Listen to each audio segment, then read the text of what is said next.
I actually don't really see why this is such a big problem. If you look at the schedule that Ilhan Omar and Tlaib put out there, they said it's the congressional delegation to Palestine. So they can just apply to the State Department of Palestine, which is totally a real nation, and then maybe on that same trip they could stop off at Narnia or at Wakanda, other obviously real nations, and then maybe, just maybe, they could end up in Israel. What's so funny about this entire hubbub is we know that these women don't like Jews. They have said things that are very offensive toward Jews. They have called for the destruction of the state of Israel. Obviously, Israel is completely within its rights to keep enemies of the state out of the country and to keep people who don't think that their state ought to exist out of the country. But what you have here are two Democratic lawmakers who have expressed such antipathy for Jews that they're no longer allowed in Israel, which, by the way, just this year named an entire town after President Trump.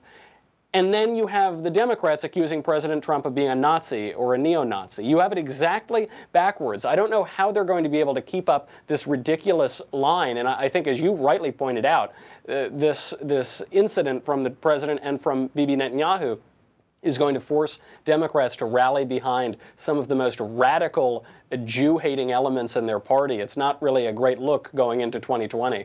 No, it's not a great look. In fact, Democrats, I'd be happier if Democrats disavowed Rashida Tlaib and Ilhan Omar, but you know they can't do that. They're not going to do that because they care more about their party being unified than condemning racism and bigotry and anti-Semitism. One of the details of this story, besides the fact that they named Palestine, they called Israel Palestine. They didn't say they were traveling to Israel.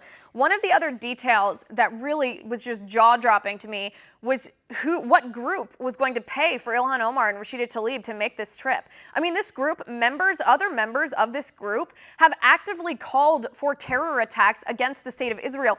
If you're calling for a terror attack, that means you want people to be harmed. That means you want people to be killed. They are taking money from people who are advocating for the murder of Jewish citizens in the state of Israel. That is so mind-boggling to me.